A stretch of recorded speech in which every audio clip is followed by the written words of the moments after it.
All right, so we're gonna talk about college football week 1 and 0. So first we're gonna talk about a couple games. Number one, the big one, Colorado versus TCU. Cole. I'm Adam Kravitz, and this is Cole. We're doing a football conversation. Cole, what was your thoughts on the TCU Colorado game? I loved it. I loved Dion's debut and everything. Shador Sanders, everything about it. Dylan Edwards looked good. Sevion Wilkerson looked good. TCU, on the other hand, didn't look too good. They didn't look that great. They got some good corners, but other than that, they didn't look too good. Trey Sanders was having a good game, had 3 touchdowns in the game, but he got hurt.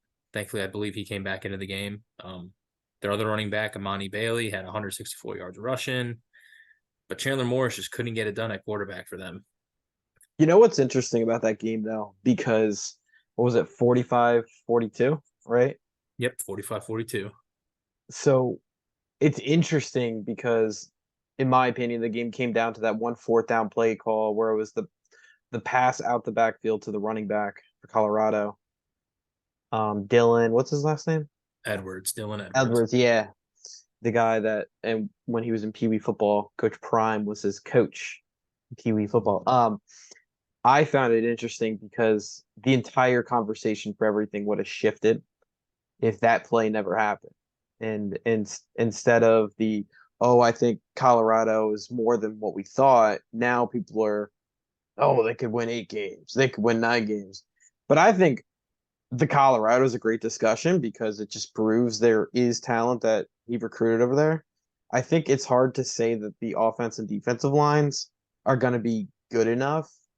And I think that TCU team is realistically a shell of what they were last year. So I think it's interesting, and I'm excited for that game of Colorado at home versus Nebraska because, quite frankly, if Colorado loses that game, I think it shifts the conversation backwards. I think that whole Colorado atmosphere is not where it is today if they lose that game. What's your thoughts if they lose to Nebraska? I agree with you there. I think people are going to say, hey, was that a fluke the week before? But knowing and seeing what Dion has done, you know, across the high school ranks, the FCS ranks with Jackson State, now up with Colorado, he's going to have his kids ready to play. He's going to have them ready to play. Travis Hunter's still playing both sides of the ball, over 100 snaps in that game last week. Hmm. Going to happen again. That was incredible. It was an Um, absolutely incredible. but if that offense can keep putting up points, um, I think they're fine. But like you said, the big, issue at the moment is going to Is be that a the must-win game? offensive. Would you say that's a must-win game?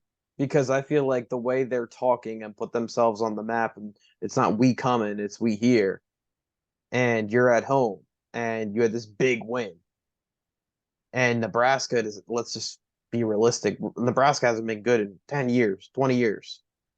So you would, so do you see what I'm saying? Like, this would be a game where you would expect them to win. I agree. This could definitely be sort of a trap game for them. Yeah, I think trap is definitely the best way to say It, it. Yeah. Nebraska's still a Big Ten school. They're going to have, as they call them, the big hog mollies up front, the big Yes. 6'2", 6'3", 300 plus linemen. It's going to be interesting to see how that uh, Colorado defensive line handles that, and do they get worn down early on, or are they able to, you know, keep long drives going to save the defense, and stuff like that. And then, like, how are they going to keep using, I know we keep going back to him, but Travis Hunter on offense and defense, how are they going to keep him from, I guess, cramping up if it's hot out? How are they going to keep him from getting tired? I feel with him, that kid is so conditioned. The tire part, I'm not worried about. I think a hit shifts a lot though.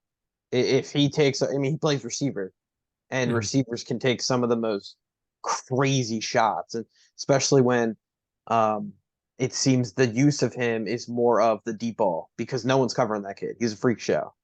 But moving on from Colorado, Nebraska, which I'm so excited for that game. The other topic of conversation is Clemson.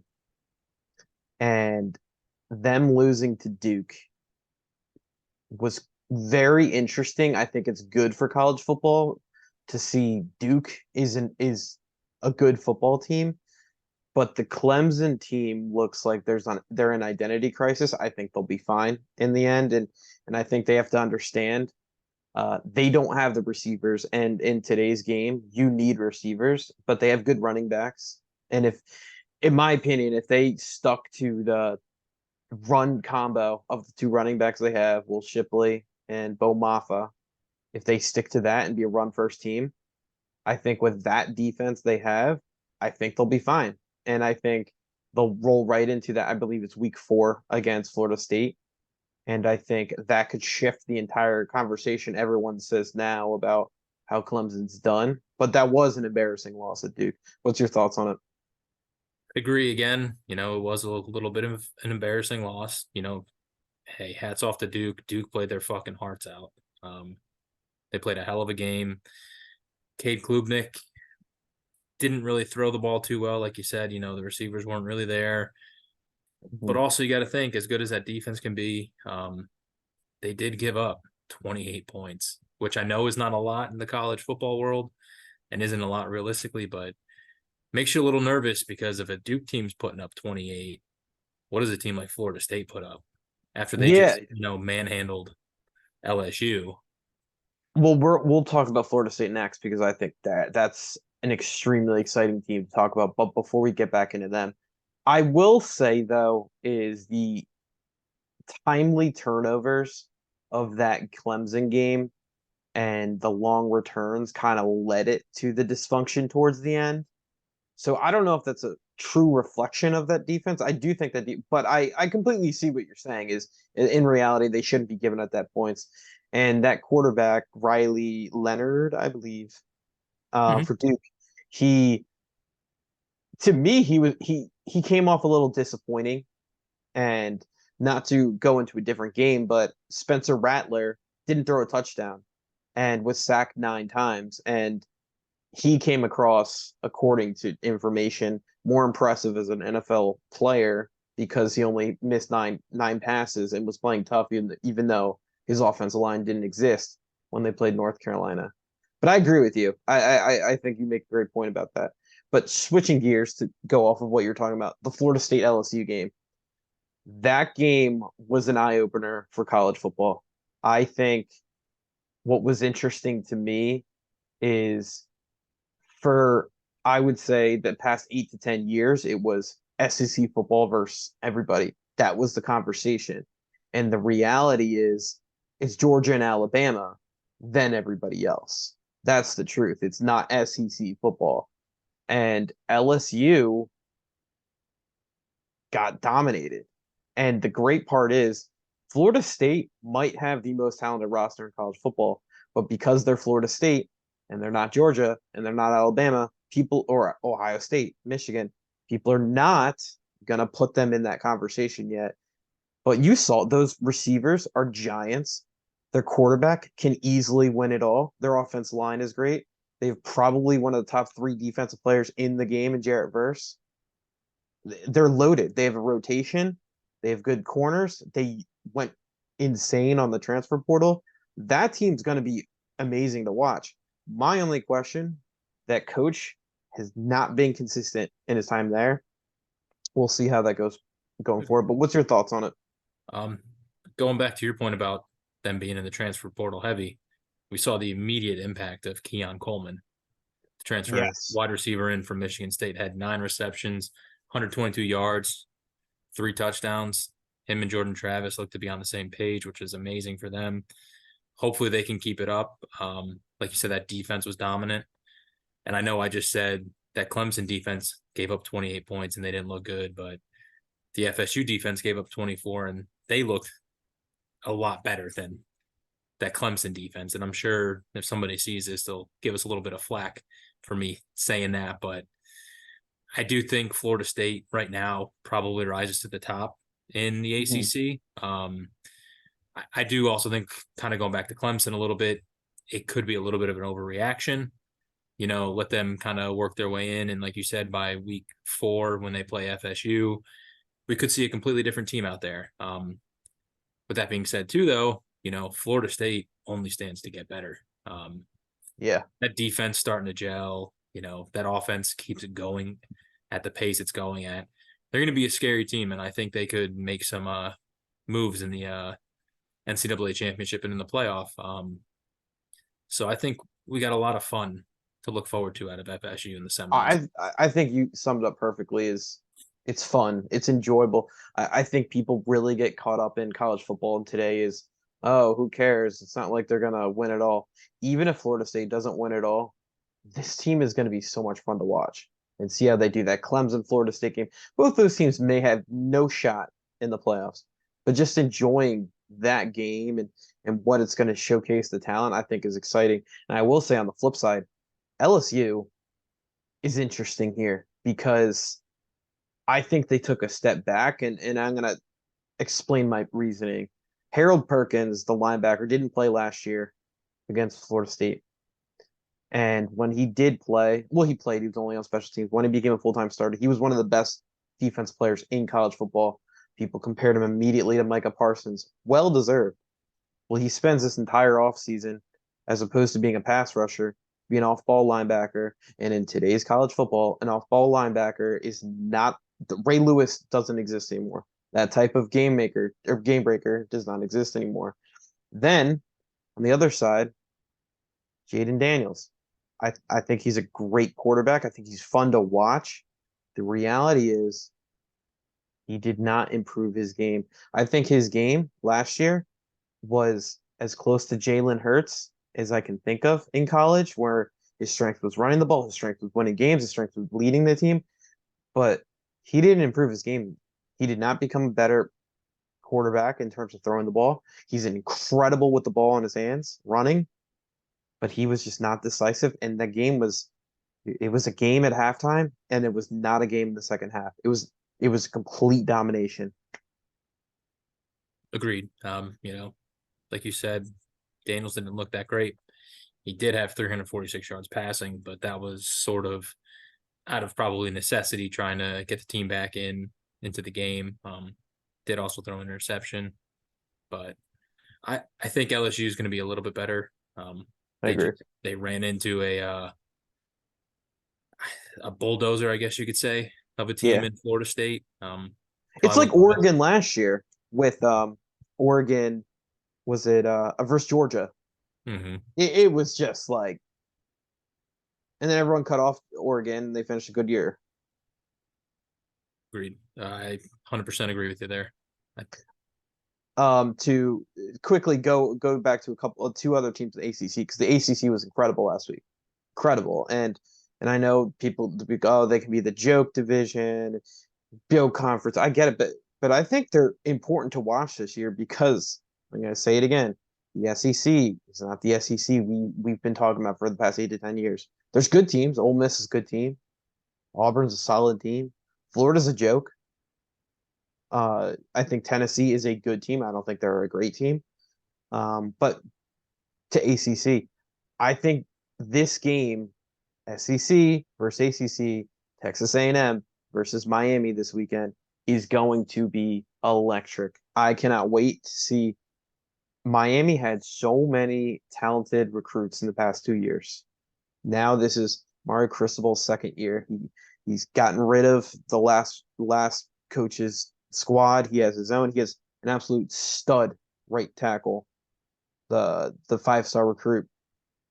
And they're going to Texas A&M, who on paper, one of the best teams in the country, but in reality, they're not. So I think that's going to be a super fun game to watch. Do you have any thoughts on Miami or UNC and where they could be, or do you think it's just they're gonna? I think Miami's definitely a team to watch in the ACC. You know, as we said before too, Clemson's also one to kind of stick around, poke their nose around. UNC can definitely do damage. But I think Miami goes as far as Tyler Van Dyke takes them at the quarterback position. I agree. If he can, play well, complete at a good clip every game, keep his team in games. This is a big week, like you said, against A&M. they can go out there, beat Texas A&M, it's a huge stepping stone for Miami and Mario Cristobal. It'll be a huge statement win for that program. Amazing. We'll start kind of getting those, hey, the U is back. Here comes the U. Unfortunately, we've seen stuff like that happen before where they win a big game and somehow they fall off and lose like an FAU or, whoever it is, UCF, something like that, which not Exactly. to take anything away from UCF or FAU, but in terms of program and, types of recruits you're bringing in all fairness, Miami should destroy them every time they play. But sometimes, like as we've seen, especially in the NFL, as well as college, you get those trap games, Appalachian State beating Michigan years ago, just stuff like that randomly happening. Or, one bad punt that, bounces off the return man's, hand or his chest as he's going to get it. And boom, guy recovers it, scoop and score for a touchdown, turns and shifts the whole momentum of the game. So this week against A&M, Miami can really prove they belong in the ACC. And it'll look great for the ACC as a whole for the conference if they can beat A&M, because then you have LSU losing to Florida State. So it's a great win for Florida State. But yeah, I think, Miami's definitely another team to kind of watch there. Maybe the ACC somehow, some way sneaks two teams in. I think the team to watch. I mean, it's the 4-team race: UNC, Miami, if Miami can win this week, Florida State, and obviously Clemson. Because I think you and I are in the same boat. We think Clemson will be fine once they kind of figure out their offensive identity. UNC is interesting because their defense was incredible against South Carolina. I believe it was 9 sacks. And everyone said that was the problem with UNC. I mean, the truth of UNC is they have a quarterback that Alabama and Georgia would be drooling to get. I mean, he next to Caleb Williams, this guy is the real deal. Mac Brown is the real deal. He's won it all. He's a great coach. So if their defense gets rolling, there's no reason to think this team isn't a great team. That's just how it is. Now, switching over to the Big Ten, I think the Big Ten was very interesting in terms of I think Michigan, we're not going to be able to have any judgment of Michigan for the first 4 weeks. They don't play anybody. They play cupcakes. And Ohio State, I think, is a major concern. And I think maybe they bounce back against another easy opponent and they just walk all over them. But I don't think that is in reality showing when they go and play Notre Dame. I think they lose to Notre Dame. I think Notre Dame's a better football team, and I think Penn State is easily a better football team. I think Penn State has a better quarterback. I think Penn State has better running backs. I think Penn State's defense is better. I think the Penn State's offensive line is better. I think the only advantage Ohio State has is that receiver, and I think that's it. But I think the Big Ten's going to be fun, and I'm going to say it. I believe in the end, Penn State will win the conference. And I think it's because it's going to be a 3-way split of who beat who. I think Penn State loses to Michigan, but I think Penn State beats Ohio State. I think that's how it averages out. Ohio State finds a way to beat Michigan. I think it's kind of like that way of doing it. What's your thoughts on the Big Ten and all of them in general? Again, I agree with you with Penn State. I think Penn State, after week 1, looked like the best team in that conference. Ohio State's Ohio State, especially under Brian Day. I think they can bounce back. Just going to take a little bit of time, new quarterback. And I believe they replaced a few offensive linemen. So that's going to take time for them to gel as well. But, the running backs are back.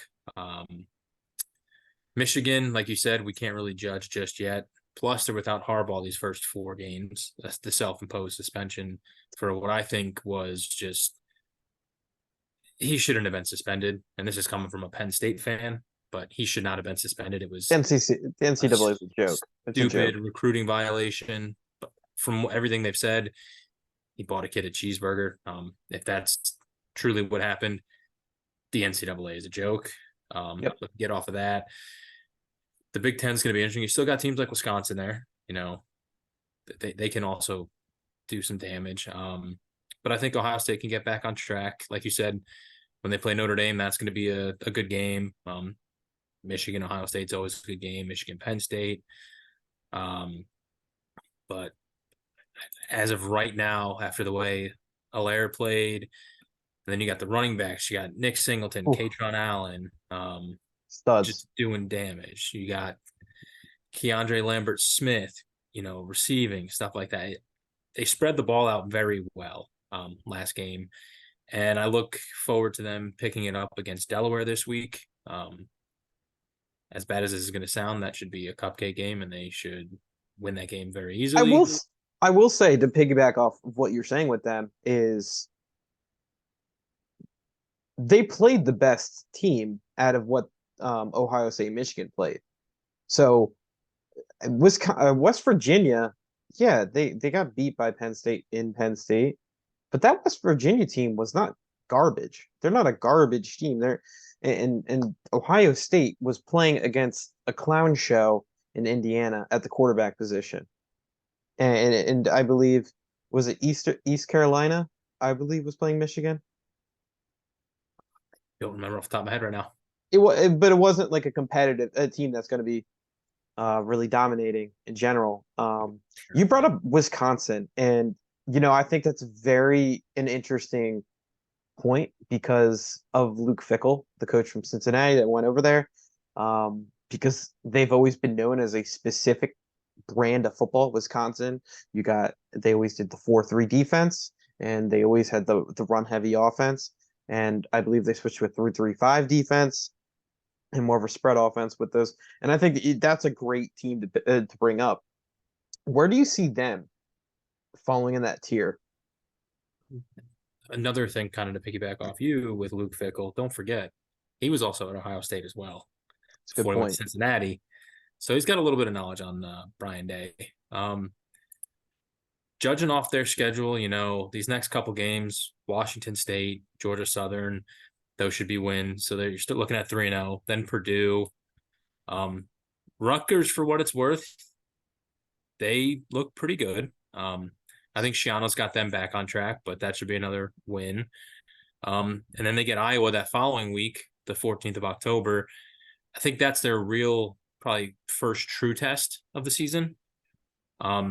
Not to take away from, Purdue or Rutgers or anything, but Iowa's always been very I want to ask you about good. Iowa. I want to ask you about Iowa because last year and the year previous, it was so obvious they just had no offense, but they had like this elite defense. They lost a lot off of that defense, a lot in the past 2 years, and like to a first round linebacker. They like cornerbacks like over the years. I'm wondering if this year that defense is not that top 5 in the country defense. And the offense is better. I mean, never going to be powerhouse, but I think they'll be better with McNamara there. And I wonder if they're just not a good team because before it was like, oh, all they need is an offense. Well, they lose people. And when you lose people, what do you think they're going to be that elite, dominant defense still? Because I think they lost some of the best defensive players Iowa, the university, has ever had. But where do you stand with that? I don't think the defense is going to be as good as it was a year ago. But with that being said, I do think the offense should be a little bit better with Mm-hmm. McNamara under center at quarterback. And they're always going to be, kind of a ground and pound team as well. So, their running backs. What was this here? Caleb Johnson had 63 yards rushing. And forgive me if I don't pronounce this guy's name correctly, Caden Wetchin. He had 22 yards rushing, so not much from him, but, Iowa's always been a big run heavy kind of sort of team. You don't really see them throwing the ball a lot, but McNamara also has the experience of being in the Big Ten as well, having played for Michigan and, Mm-hmm. Harbaugh, so that could help them. To be honest, though, they probably finish middle of the pack, right behind the likes of Penn State, Ohio State, Michigan, Wisconsin. But I think they're definitely not as good as they've been Now that doesn't mean they can't upset some teams here. Hmm. Um, they got a chance to with Penn They're a State. spoiler. So yeah. I Um, mean, yeah, they can spoil Penn State season, they can spoil Wisconsin season. But kind of the same thing with Michigan, Ohio State, and Penn State. They all kind of play each other, mhm. um, so they can all spoil each other's season too. So I think we're going to see a lot of good Big Ten football this year. A lot of good quarterback play from some teams. A lot of not so good quarterback play from teams. I will say too, and then to switch to Pac-12. Um, I do think that to your point, and overall, the overarching conversation, let's say about Ohio State, you talk about quarterback play. I think CJ Stroud was the best quarterback that Ohio State has ever sent to the NFL. And I know Marvin Harrison is Marvin Harrison. I know everyone loves him. They got Buka. I get it. I understand it. But CJ Stroud was so good, and that kid's not there. I find it interesting that with Alabama, for instance, you lose Bryce Young, and everyone's like, oh, they're not going to be good. They have Jalen Milrow. But Ohio State loses CJ Stroud, and they have two quarterbacks. One's wearing number 33, and apparently that's not a conversation. I just find that very ironic that apparently Ohio State will be fine, but Alabama won't, which is backwards. But timing wise, to go to the Pac-12, uh, I think that is going to be my favorite conference to watch. I'm so excited to watch the Pac-12 because there are so many talented quarterbacks. There's so many interesting storylines. Obviously, you got the Colorado. Um, you got Caleb Williams at USC, which is just that team is. I have no idea which direction they're going to go. They're going to be incredible on offense. I don't know where they're going to be on defense. My favorite team to watch out there is UCLA. I think UCLA has the best pass rush in college football, and I firmly believe that. But they're starting, or they're trying to figure out if they're going to start a five-star QB. They have some good players in the back end of their defense. They got some okay receivers. And the running back situation, I don't think that's sustainable for the year. I believe his name is Carson Steele. Oregon loaded. I think they're an interesting team that no one is speaking of. I think Washington is the big hype team that people are excited about. And DJU at Oregon State is going to be such a fun story to watch because now people are like, oh, Dabo's the issue at Clemson and this and that. But I think there's more to the equation. I think there's more to the situation, but I think it'll be fun to watch. Where are you with this conference? Again, I agree with you on this one too. The Pac-12 is going to be fun. We got Love great it. teams: USC, Love it. Oregon, like you said. Washington's out there. The one team you forgot to mention though Hmm. is Utah. They still have Yeah. Cam Rising. He's out with injury, but he may be back this week. I Aren't think they they can back play to back spoiler. back to back Pac-12 champs too? I believe so. There's where mine's at. My mind's Um, at too. That's how loaded this division is. I'm not even talking about the champs. mhm.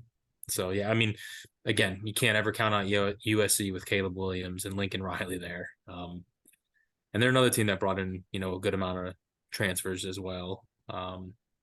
Oregon's Oregon. That they're always going to be good. Recruit that uh, Pacific Northwest and California really well, stuff like that. But if Who I do you had think wins to, it? Who do you think wins it? That conference? Because I think we both agree. We've talked about this in the past. They beat each other up. You were the one who really discussed with me in the past. They beat each other up. But at the end of the day, who do you? Or I'll put it to you this way: who do you see as the top two dogs in that conference? Who are the top two teams that would face off? it's tough to pick because, as we know, they all kind of play each other at least once before that championship. If I had to put my money on any team there, though, I think I'm putting it on USC to win that conference. Who Just would be Caleb number two? Williams. Number two is interesting. I'm going to shock you here, and I'm going to say Washington. I'm going to I say think that's a Washington good is the play. number two team there. That would be such a good. That's gonna be a good game. But I think that 2 through say 5, top 2 to 5 teams, is very close between, Oregon, Washington, um, Utah. Utah, and who's the other one I was thinking of? Oregon State. I Yeah. think it's gonna be very close there. Um, What USC. about your Buffaloes, Colorado Buffs? As much as I like them, and I'm sure A I'd get gauntlet. flack It's a gauntlet. from them, but I don't think they win the Pac-12. Just a lot to go against. They got Nebraska, like we've said this week. That's going to be a tough game. To me, I think this is the true test. You can Mhm. plan an entire offseason and win the first game of the season, a la Detroit Lions. You can do that. Agree. And then after Nebraska, they get Colorado State, which They should they dominate should that win team. that game. But then they really start the meat of their schedule. That Yeah. they go up to Oregon to play. They get USC at home. Arizona State, while not a great team, is still a good team. They Then they have the coach. Who was that coach? He was the offensive coordinator, I believe, from Oregon last year. I believe is their head coach Mhm. this year. Forget his name. Um, but well, that schedule towards is after these brutal. first 3 games is tough, and then you know again Stanford doesn't look like Stanford of old, but But you you never never know. you never know. Um, Exactly. and they end UCLA, Oregon State, Arizona, Washington State, and Utah. So they're gonna have a tough uphill battle, but if anybody's gonna lead them to victories, it's gonna be Dion. He's gonna get those kids up to play every single game, no matter what. Doesn't matter who they're playing. He's got such great belief in his team and his players that, you know, even though I haven't played football in years, I'd run through a brick wall for that guy with the Yeah. way he has the love and, affection for all of his players. So I think this will be a good year for Colorado. It's going to be a tough year, but I think they'll have a pretty good year. Who knows? We may see some upsets that you don't even think about. Maybe they upset USC at home uh, at the end of the month on September 30th. One that probably not a lot of people would see, but maybe his son Shador has a hell of a game, and the defense plays lights out, and maybe USC craps the bed, or maybe it's just one of those games where Colorado plays the game of their life, and it's a dogfight, but in the end they come out on top like they did against TCU. We'll see because I think they're thin and one injury on that team, I feel like is worse than one injury on most teams. I just Travis Hunter goes down. The receivers, the Dylan Edwards, the running back. I feel like one injury, one of the left guards. I feel like it's too early. My team that I'm hoping if they can figure out this quarterback Dante Moore at UCLA, I love their pass rush, and I'm all about pass rush. And I think they're the only team in the Pac-12 that has a pass rush that is consistent. There's other teams that have good defense, but they don't have this pass rush. And if UCLA can figure out Chip Kelly, you would assume the offense, I think defensively they would. But we're gonna stop there. We're running out of time. But It that was fun. was good. Good back and forth banter. I was. All righty.